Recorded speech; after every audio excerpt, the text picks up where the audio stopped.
تو وہ جو سینگ ہوتا ہے نا، آپ دیکھیں کہ اس طرح پیچھے سے موٹا ہوتا ہے اور آگے سے ایسے پتلا باریک سا ہوتا ہے، ٹھیک ہے. تو وہ جو ایکو ہوتا ہے نا، اس کی آواز اسی طرح گونجتی ہے.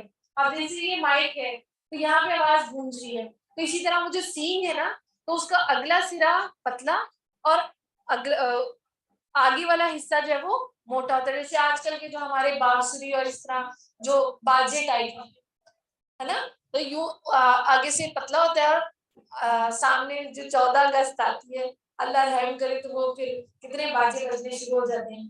تو اسی طرح وہ اللہ کے جو حضرت اسرافیل علیہ السلام ہے، تو بالکل انہوں نے منہ سے لگا کر رکھا ہے، ٹھیک ہے.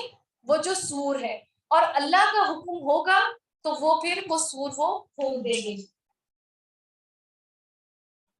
اور حدیث میں آتا ہے کہ پیشانی جھکائی یا موڑی ہوئی ہے اور رب کے حکم کے انتظار میں ہے کہ کب اسے حکم دیا جائے اور اس میں کب پھونک ماریں گے. اور اسی طرح اسرائیل علیہ السلام پہلے نفل سے سب پر موت طاری ہو جائے گی اور دوسرے نفل سے بحکم الہی سب زندہ اور میدان حشر میں جمع کیے جائیں گے. تو یہاں پر جو ہے وہ دوسرا نفع مراد ہے، جہاں پہ سب جو ہے وہ قیامت میں اکٹھے کر لیے جائیں گے اور تمام لوگوں کو موت آ جائے گی. وہ جو حاملین عرش ہیں، جو عرش کو اٹھائے ہوئے ہیں، وہ فرشتے جو اللہ کے حکم سے زندہ رہیں گے اور جس میں ہمیشہ رہے گا، اور ان کے لیے جو ہے وہ قیامت میں بڑا بوجھ ہے اور سور پھونک دیا جائے گا اور گناہ گاروں کو ہم اس دن دہشت کی نیلی آنکھوں کے ساتھ یہ لائیں گے اور وہ آپس میں چپکے چپکے کہہ رہے ہوں گے، ہم تو دنیا میں صرف 10 ہی دن رہے اور جو کچھ کہہ رہے ہیں اس کی حقیقت سے ہم باخبر ہیں. اور ان میں سب سے اچھی راہ والا کہہ رہا ہوگا، ہم تو صرف ایک ہی دن رہے. وہ آپ سے پہاڑوں کی نسبت سوال کرتے ہیں تو آپ کہہ دیں کہ انہیں میرا رب ریزہ ریزہ اڑا دے گا اور زمین کو بالکل ہموار صاف میدان کر کے چھوڑے گا، جس میں نہ تو وہ کہیں موڑ توڑ دیکھے گا اور نہ اونچ نیچ. اور جس دن لوگ پکارنے والے کے پیچھے چلیں گے کہ جس میں کوئی کجی نہیں ہوگی، اللہ رحمان کے سامنے تمام آوازیں پست ہو جائیں گی سوائے کسل کسل کے کہ تجھے کچھ بھی سنائی نہ دے گا.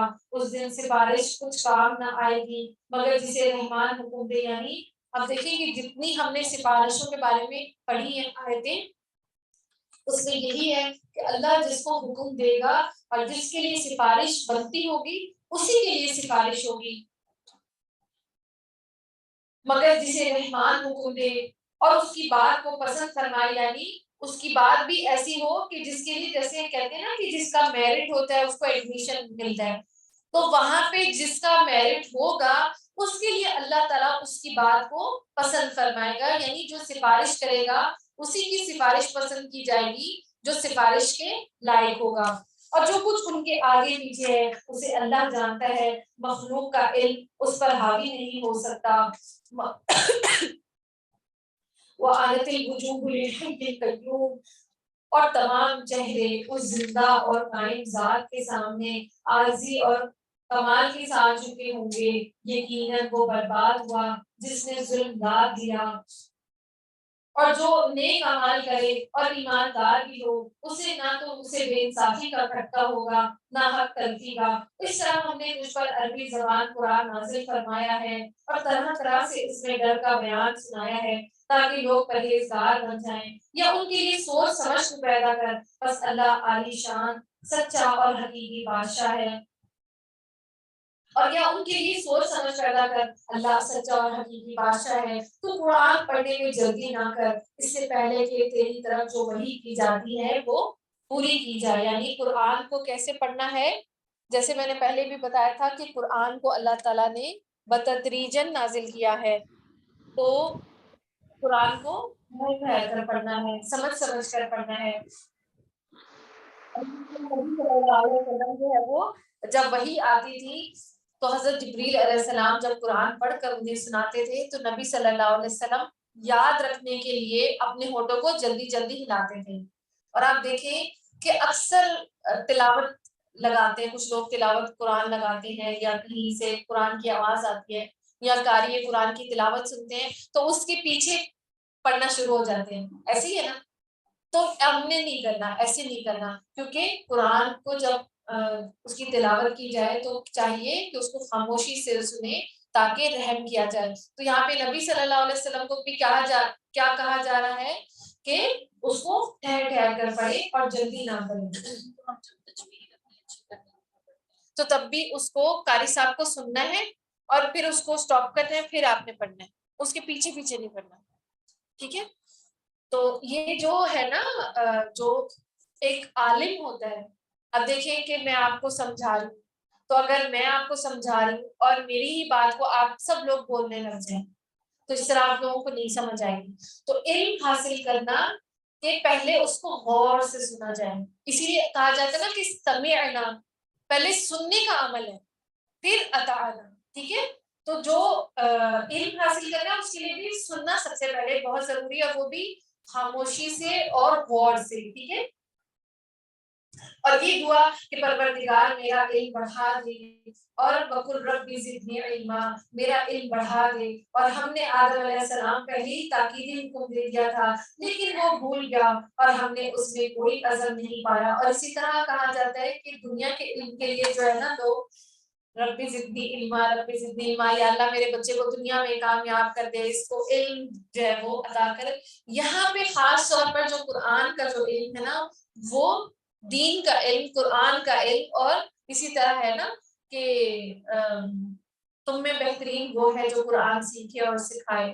تو علم کی جب بات آتی ہے تو یہاں پہ دنیا کے علم کے بجائے دین کے علم کے لیے اس کو مانگا جاتا ہے. ٹھیک ہے. ہاں دنیا کا علم بھی بہت ضروری ہے, لیکن وہ کچھ لوگ حدیثیں کوٹ کر دیتے نا کہ اللہ کے نبی نے فرمایا ہے کہ آپ علم سیکھو چاہے چین تک جا کے سیکھو. تو یہ میں نے سنا ہے کہ یہ حدیث جو ہے وہ ضعیف ہے, اور جو علم ہے نا وہ قرآن کے لیے ہے خاص طور پہ. ٹھیک ہے. اور میرا علم بڑھا دے, ہم نے آدم علیہ السلام کو پہلے ہی تاکیدی حکم دے دیا تھا لیکن وہ بھول گیا, ہم نے اس میں کوئی عزم نہیں پایا. اور جب ہم نے فرشتوں سے کہا آدم علیہ السلام کو سجدہ کرو تو ابلیس کے سوا سب نے کیا, اس نے صاف انکار کر دیا. تو ہم نے کہا اے آدم یہ تیرا اور تیری بیوی کا دشمن ہے, ایسا نہ ہو کہ وہ تم دونوں کو جو جنت سے نکلوا دے کہ تم پر مصیبت پڑ جائے. یہاں تو تجھے یہ آرام ہے کہ نہ تو بھوکا ہے اور نہ ننگا ہے, یعنی جو جنت ہے اس میں نہ بھوک ہے اور نہ برہنگی ہے. ٹھیک ہے.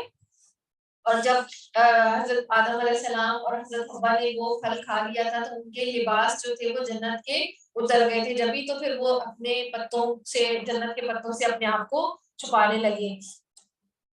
اور نہ تو یہاں پیاسا ہوتا ہے نہ دھوپ سے تکلیف اٹھاتا ہے, لیکن شیطان نے اسے وسوسہ ڈالا, کہنے لگا اے آدم کیا میں تجھے دائمی زندگی کا درخت اور بادشاہت بتاؤں جو کبھی پرانی نہیں ہوگی. اور چنانچہ ان دونوں نے اس درخت سے کچھ کھا لیا, بس ان کے صدر کھل گئے اور بہشت کے پتے اپنے اوپر چپکانے لگے. اور آدم علیہ السلام نے اپنے رب کی نافرمانی کی, بس بہک گیا. پھر اس کے رب نے اس کی طرف توجہ فرمائی اور اس کی رہنمائی کی. اور آپ دیکھیں کہ اللہ تعالیٰ نے ہی ان کو وہ کلمات سکھائے تھے نا, ربنا ظلمنا انفسنا وان لم تغفر لنا وترحمنا لنکونن من الخاسرین, سورہ اعراف میں آئی تھی. فرمایا تم دونوں یہاں سے اتر جاؤ, تم آپس میں ایک دوسرے کے دشمن ہو. اب تمہارے پاس جب کبھی میری طرف سے ہدایت پہنچے تو جو میری ہدایت کی پیروی کرے نہ وہ بہکے گا نہ تکلیف میں پڑے گا. ہم جو میری یاد سے روگردانی کرے گا اس کی زندگی تنگی میں رہے گی اور ہم اسے بروز قیامت اندھا کر کے اٹھائیں گے. وَمَنْ أَعْرَضَ عَنْ ذِكْرِي فَإِنَّهُ لَهُ مَعِيشَةً ضَنكًا وَنَحْشُرُهُ يَوْمَ الْقِيَامَةِ أَعْمَى. حدیث میں آتا ہے کیا تم جانتے ہو کہ یہ آیت کس کے بارے میں نازل ہوئی؟ کیا تمہیں معلوم ہے کہ تنہائی کیا ہے؟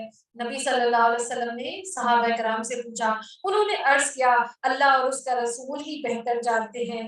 آپ صلی اللہ علیہ وسلم نے فرمایا کافر کا اس کی قبر میں عذاب سے دو چار ہونا, اور اس ذات کی قسم جس کے ہاتھ میں میری جان ہے اس پر 99 سانپ مسلط کر دیے جاتے ہیں. کیا تم جانتے ہو وہ سانپ کیسا ہوگا؟ وہ 70 سانپ اژدہے جیسا ہوگا, اور یہ اژدہے کے 7 سر ہوں گے اور وہ قیامت تک ڈستے اور نوچتے رہیں گے. اللہ تعالیٰ ہم سب پر رحم فرمائے, اللہ تعالیٰ ہم سب کو ہدایت دے. جو دنیا کی زندگی میں پڑ جائے گا اللہ اس کی زندگی کو تنگ کر دیں گے اور اسے بروز قیامت اندھا کر کے اٹھائیں گے. اللہ تعالیٰ ہم سب کو دنیا میں آنکھیں دی, اللہ ہمیں قیامت میں بھی آنکھوں والا بنائے. وہ کہے گا الہی تو نے مجھے اندھا بنا کر کیوں اٹھایا, حالانکہ میں تو دیکھتا بالتا تھا. جواب ملے گا اس طرح ہونا چاہیے تھا, تو میری آئی ہوئی آیتوں کو بھول گیا, آج تو بھی بلا دیا جائے گا. آپ دیکھیں کہ قیامت میں ہمیں اللہ سے بڑھ کر اور کسی چیز کی ضرورت نہیں ہوگی. وہاں پہ جو دنیا میں اللہ کو بھولا رہا, اللہ قیامت میں اس کو بلا دے گا, یعنی اس کی کوئی حیثیت ہی نہیں ہوگی. اللہ تعالیٰ ہم سب کو ہدایت دے اور اللہ ہمیں یاد رکھنے والا بنا دے, اللہ کو یاد کرنے والا, اللہ کا ذکر کرنے والا بنا دے, تاکہ اللہ ہمیں قیامت میں یاد رکھے. ہم ایسا ہی بدلہ ہر اس شخص کو دیا کرتے ہیں جو حد سے گزر جائے اور اپنے آیتوں پر ایمان لاتے ہیں, رب کی آیتوں پر ایمان لاتے ہیں. اور بے شک آخرت کا عذاب نہایت ہی سخت اور بہت دیر پا ہے. اللہ تعالیٰ ہم سب کو عذاب سے بچائے. اور کیا ان کی رہبری اس بات نے بھی کی کہ ہم نے ان سے بہت سی پہلی بستیاں ہلاک کر دی جن کے رہنے سہنے کی جگہ یہ چل رہے ہیں, یقیناً اس میں عقل مندوں کے لیے بہت سی نشانیاں ہیں. اگر تیرے رب کی بات پہلے سے مقرر شدہ اور وقت معین کردہ نہ ہوتا تو اس وقت عذاب آج چمٹتا. بس ان کی باتوں پر صبر کر اور اپنے پروردگار کی تسبیح اور تعریف بیان کرتا رہے. یعنی نبی صلی اللہ علیہ وسلم سے کہا جا رہا ہے کہ وہ جو عذاب کا مطالبہ کرتے تھے تو آپ صبر کریں, اللہ تعالیٰ کے ہاں ہر چیز کا ایک وقت مقرر ہے. اور سورج نکلنے سے پہلے اور اس کے ڈوبنے سے پہلے رات کے مختلف وقتوں میں بھی اور دن کے حصوں میں بھی تسبیح کرتا رہے, اور بہت ممکن ہے کہ تم راضی ہو جائے اور اپنی نگاہیں ہرگز ان چیزوں کی طرف نہ دوڑانا جو ہم نے ان میں سے مختلف لوگوں کو آرائشی دنیا کی دے رکھی ہے تاکہ انہیں اس میں آزمانے. یعنی آپ دیکھیں کہ جو لوگ بھی صاحب نعمت ہیں, ہم نے جو دنیا میں اللہ تعالیٰ کچھ لوگوں کو بہت زیادہ نوازتا ہے تو ہم نے ان چیزوں کی طرف نظر نہیں رکھنی, بلکہ ہماری کس چیز کی نظر ہونی چاہیے, قرآن کی طرف, کہ اللہ تعالیٰ اس کا فہم عطا فرما دے.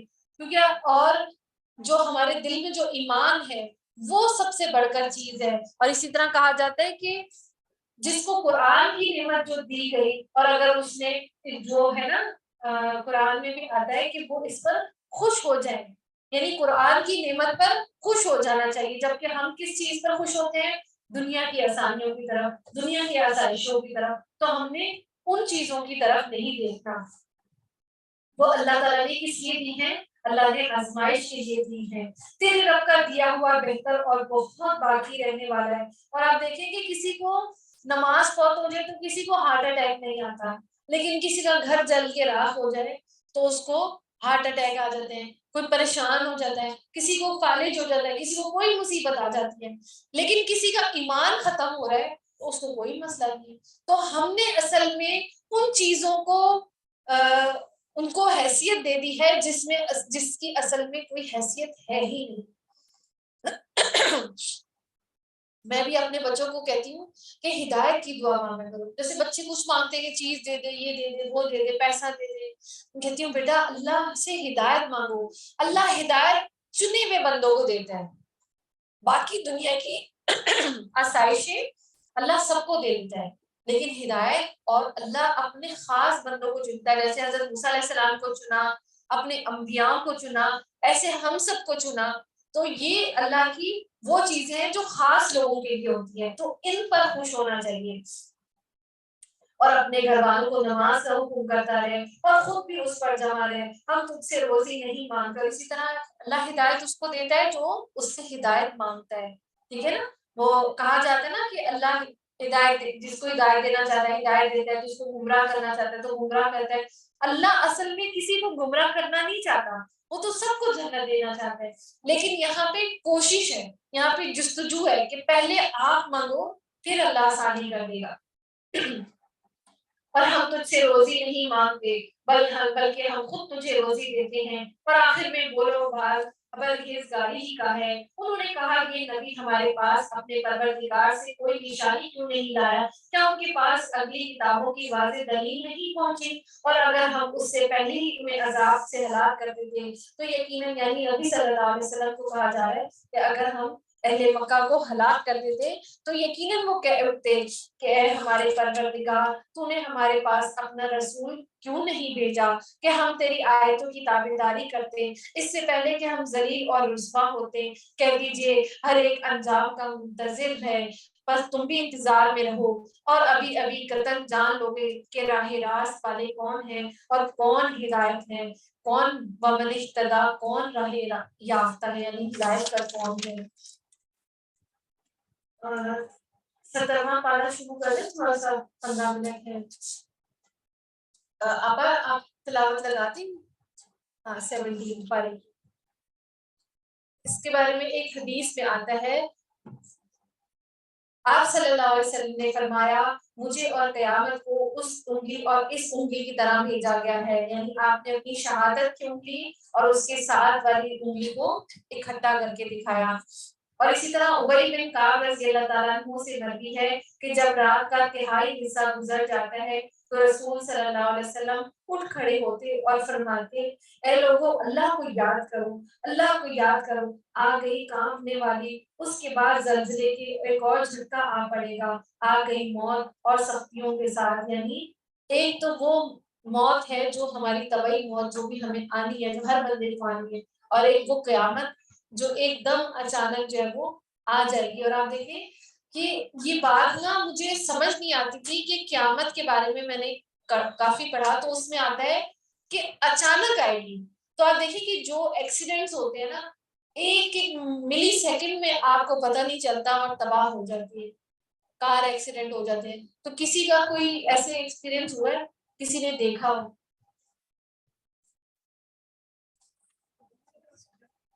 بوم بلاسٹ، یعنی جو قیامت جب آئے گی وہ ایسے آئے گی کہ سب چل پھر رہے ہوں گے، ایون کہ لوگ قیامت کے بارے میں بھول جائیں گے تب قیامت آئے گی۔ تو جس طرح دنیا کی زندگی چل رہی ہوگی، لوگ دکانداری کر رہے ہوں گے اور اچانک آ جائے گی آپ کی زندگی۔ تو اللہ تعالیٰ ہم سب پر رحم فرمائے کہ ہم یہ نہ سوچے کہ، اور کچھ لوگ یہ اس بارے میں بھی گمان رکھتے ہیں کہ ہم جو ہے وہ دیکھنا چاہتے ہیں کہ قیامت کا منظر کیسا ہوگا۔ تو حدیث کے بارے میں نے اس میں پڑھا تھا، اس کا مفہوم یہ ہے کہ اللہ تعالیٰ جو قیامت جب برپا ہوگی تو بدترین لوگوں پر برپا ہوگی، تو جو نیک لوگ ہیں اللہ ان کو پہلے ہی آہستہ آہستہ اٹھا لے گا۔ بالکل بالکل، اللہ کے جو عذاب آتے ہیں، یہ دیکھیں نا کیسی وہ یہ قیامت ہی تھی نا جو کرونا کا آیا، پھر اس کے بعد کتنی پریشانیاں، یہ سونامی، یہ زلزلے، یہ ساری یہ تباہیاں یہ اسی کو جو ہے نا اسی کے بارے میں آتی ہیں۔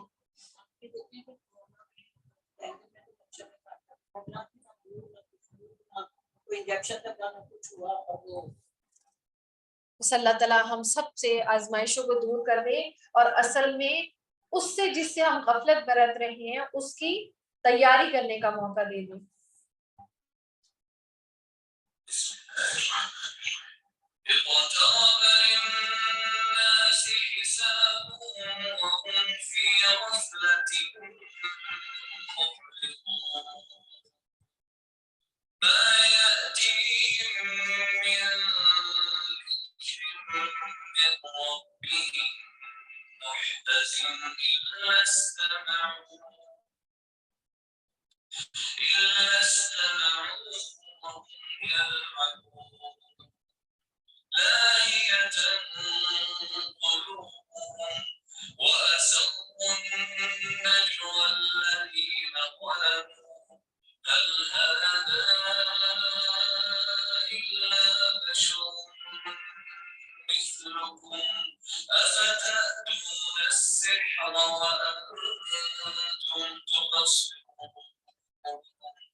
جزاک اللہ۔ شروع اللہ کے نام سے جو بہت مہربان اور نہایت رحم فرمانے والا ہے۔ لوگوں کے حساب کا وقت قریب آ گیا، یعنی قیامت کا وقت بھی، اور جب جس کی موت آ جاتی ہے تو اس کا حساب شروع ہو جاتا ہے۔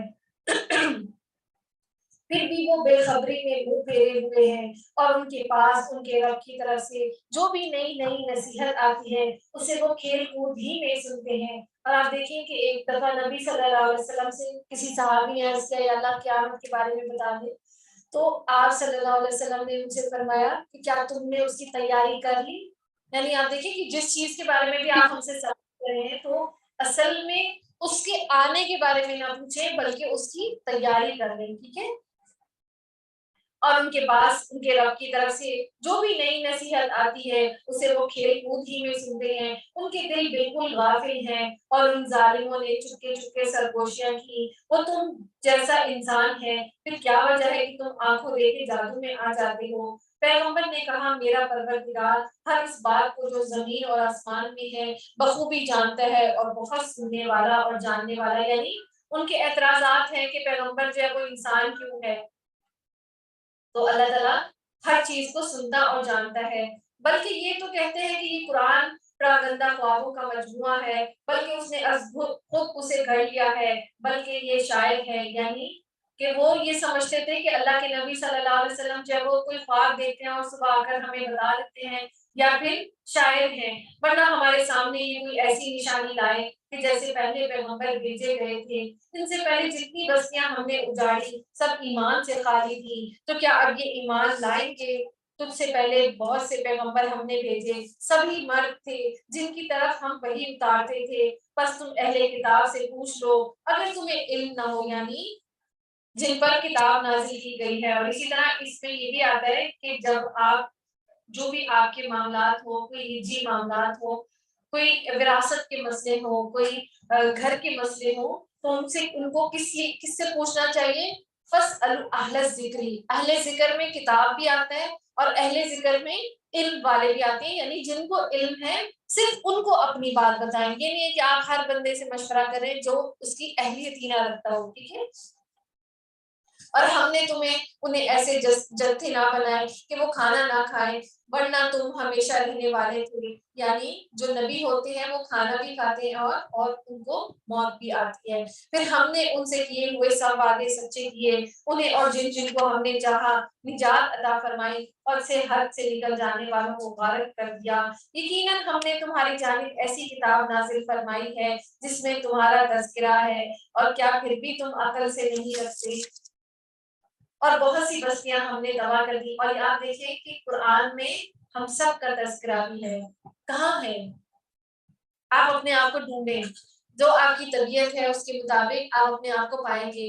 کہیں آپ اپنے آپ کو صدقہ کرنے والا پاتے ہیں تو وہ آیتیں آپ کے لیے ہیں، ہم نماز پڑھنے والے ہیں تو وہ آیتیں آپ کی ہیں۔ کوئی رب سے اللہ سے بن دیکھے ڈرتے ہیں، اگر آپ اللہ سے بن دیکھے ڈرتے ہیں، اور ہم تو بن دیکھے ہی ڈرتے ہیں نا، تو پھر ہمارا ذکر ہے۔ یہ سارے وہ معاملات ہیں کہ ہمارا تذکرہ یہاں میں ہے، اور ایک خاص طور پہ انفرادی تذکرہ کہاں ہے؟ کیا میں تمہارا رب نہیں ہوں؟ الستُ بربکم، وہاں پہ ہر بندے سے الگ الگ پوچھا جائے کہ کیا تمہارا رب نہیں ہوں، تو اس میں ہمارا ذکر ہے۔ اور بہت سی بستیاں ہم نے تباہ کر دی جو ظالم تھے، اور ان کے بعد ہم نے دوسری قوم کو پیدا کر دیا۔ جب انہوں نے ہمارے عذاب کا احساس کر لیا تو اس سے بھاگنے لگے۔ بھاگ دوڑ نہ کرو، اور جہاں تمہیں آسودگی دی گئی وہیں واپس لوٹو، اور اپنے مکانات کی طرف جاؤ کہ تم سے سوال تو کر لیا جائے۔ کہنے لگے، ہائے ہماری خرابی، بے شک ہم ظالم تھے۔ پھر تو ان کا یہی قول رہا، یہاں تک کہ ہم نے انہیں جڑ سے کٹے ہوئے کھیت اور بجھی پڑی آگ کی طرح کر دیا۔ اور ہم نے آسمان اور زمین اور ان کے درمیان کی چیزوں کو طنز اور مذاق کھیلتے ہوئے نہیں بنایا، اور اگر ہم یوں ہی کھیل تماشے کا ارادہ کرتے تو اسے اپنے پاس ہی سے بنا لیتے۔ اور آپ دیکھیں کہ دنیا جو ہے وہ کھیل تماشا نہیں ہے، یہاں دنیا ہم نے آخرت کو کمانے کے لیے۔ اور اس سے ایک بات مجھے یہ بھی سمجھ لگتی ہے کہ آپ دیکھیں کہ بچوں کو ایک نہ ریسرچ کی گئی تھی کہ بچوں کو کھلونے دیے گئے، اور پھر بچوں کو اس طرح کی چیزیں دی گئی جو ہم استعمال کرتے ہیں، جیسے موبائل ہو گیا یا یہ چیز ہو گئی۔ تو جو بچے ہیں نا وہ کھلونوں کو چھوڑ کر دوسری چیزوں میں انہوں نے زیادہ اٹھائی، جیسے چھری ہو گئی یا کانٹا ہو گیا، جو چیزیں ہم استعمال کرتے ہیں. تو ہمیں بھی کیا کرنا ہے کہ بچوں کو ہم شروع میں کھیلنے دے دیتے ہیں نا, تو اس سے بھی ہمیں یہ سبق ملتا ہے کہ ہم نے ان کو وہ چیزیں دینی ہے تاکہ وہ دین کے راستے میں ان کو چلنا آسان ہو جائے. جیسے ہم نماز کا چھوٹا سا ایک پریئر میٹ دے سکتے ہیں, یا ان کو کوئی کتاب دے سکتے ہیں کہ بیٹا یہ کتاب لے لو تو یہ اس طرح اس میں علم ہے. تو ان کو ایسی چیزیں دیں جو حقیقت پر مبنی ہے. جیسے ہم تلوار دے سکتے ہیں کہ بھئی جس طرح وہ اللہ تعالیٰ جہاد کے لیے, گھوڑا دے سکتے ہیں کہ وہ گھوڑے کے اوپر بیٹھ کر سواری کریں. تو یعنی وہ چیزیں ہم نے دینی ہے کہ وہ دنیا کے لیے آسانی ہو جائے, یہ نہیں کہ وہ اس کو کھیل اور تماشا بنا لیں. ٹھیک ہے. اور آج کل کے جتنے بھی گیمز ہیں وہ کیسے ہو گئے ہیں, وہ بس وہ تباہی اور بربادی اور وہ فائٹنگ اور ادھر لڑائی ادھر مار ادھر دھاڑ, تو بغیر کسی اس کے. اور اسی طرح ہر بچے کی اللہ تعالیٰ نے ایک انفرادی خصلت رکھی ہوتی ہے, تو اس خصلت کو اپنے ماں باپ جو ہے وہ اس کو پہچانے اور اس کے مطابق ان کو چیزیں دیں تاکہ وہ پھر وہ پالش ہو جائیں. ٹھیک ہے.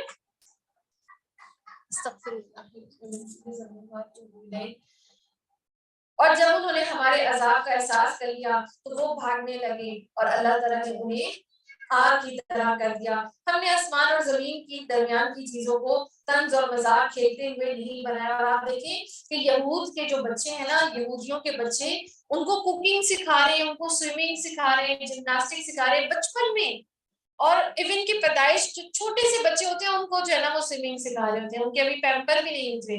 اور ہم نے کیا کیا, اپنے بچوں کو موبائل پکڑا دیے اور پتہ نہیں کیا کیا چیزیں پکڑا دی, کھلونے پکڑا دیے.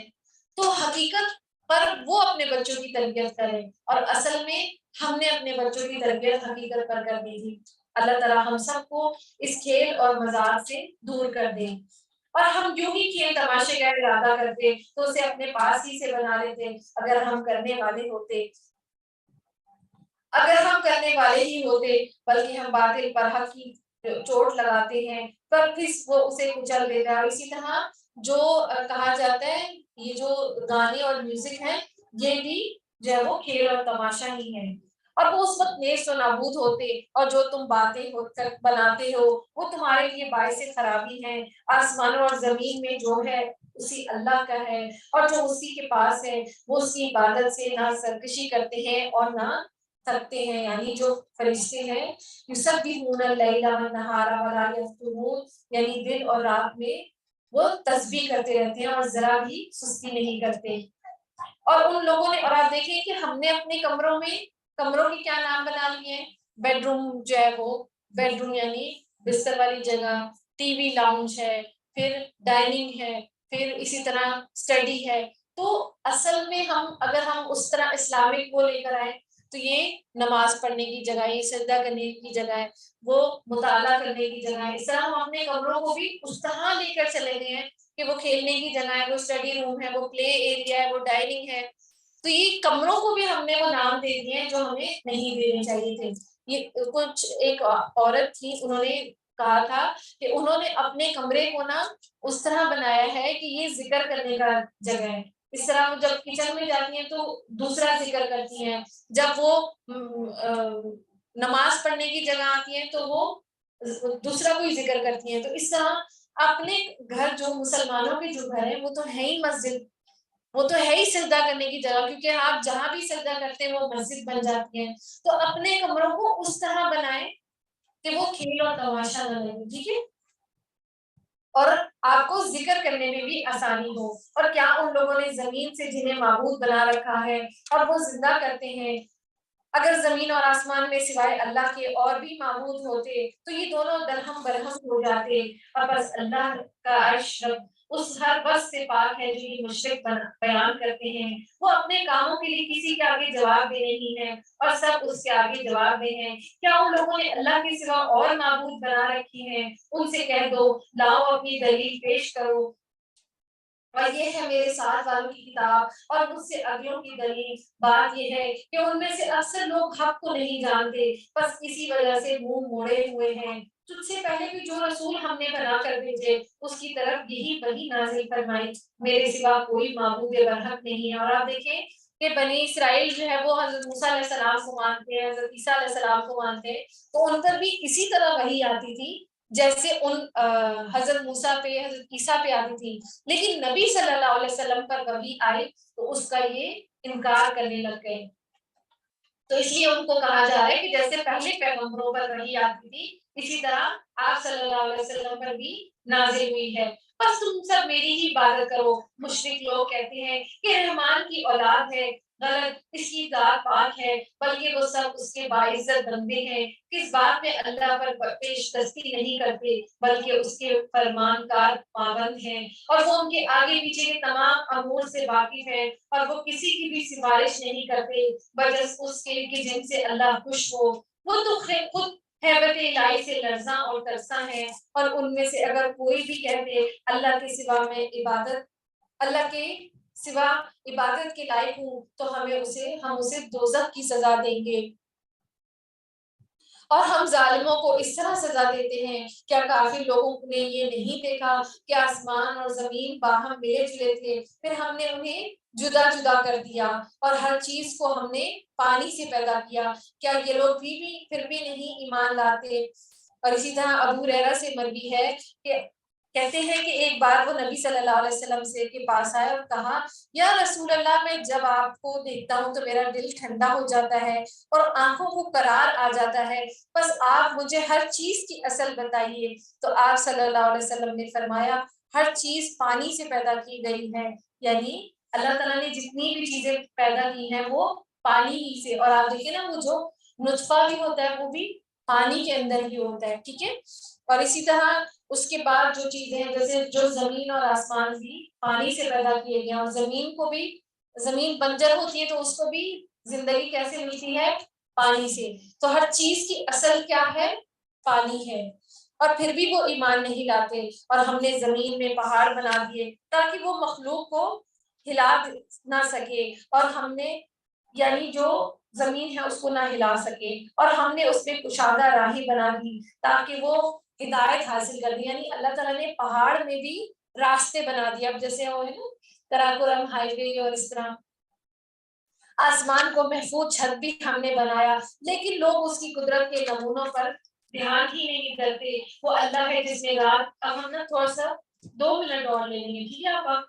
وہ اللہ ہے جس نے رات اور دن اور سورج اور چاند کو پیدا کیا، ان میں سے ہر ایک اپنے اپنے مدار میں تیرتا اور پھرتا رہتا ہے، یعنی جو سورج اور چاند ہے، دیکھیں کہ دنیا میں تو انسانوں کے کتنے ایکسیڈنٹ ہوتے ہیں، لیکن اگر آپ خلا میں دیکھیں نا تو جو زمین ہے وہ بھی اپنے گرد چکر لگا رہی ہے، پھر وہ سورج ہے وہ بھی چکر لگا رہا ہے، وہ بھی ایسے ہوتا ہے نا، اور اسی طرح چاند بھی اپنے محور میں گھوم رہا ہے، یعنی ہر جو مخلوق ہے وہ گھوم رہی ہے، اور اسی طرح جو سیارے ہیں وہ بھی اللہ تعالیٰ کی مقرر کی ہوئی حدوں میں تیر رہے ہیں، ٹھیک ہے۔ اور آپ سے پہلے، اور اسی طرح وہ تو آپ دیکھیں کہ انسان تو پھر ٹکرا کر گر جاتا ہے، تو وہ تو ملین اور ٹنوں میں ان کا وزن، اور وہ پھر بھی اللہ کے حکم سے وہ کیسے تیر رہے ہیں۔ دیکھیں نا زمین جو ہے وہ بغیر کسی سہارے کے موجود ہے، کبھی غور کیا ہے تو یہ اللہ ہے نا الحی القیوم، تو جو قیوم جو ہے نا وہ یہ قائم رکھنے والا ہے، ہر چیز کو اس نے صحیح جگہ پر سالم رکھا ہوا ہے، وہ اپنی حرکت میں بھی ہے اور کسی سے ٹکراتی بھی نہیں ہے۔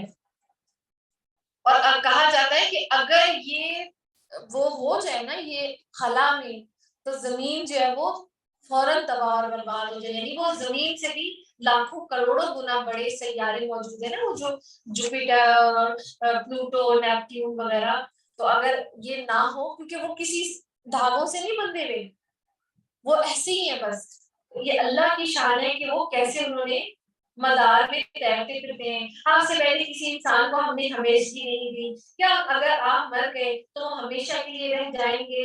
ہر جاندار کو موت کا ذائقہ چکھنا ہے، کل نفس ذائقۃ الموت ونبلوکم بالشر والخیر فتنہ والینا ترجعون۔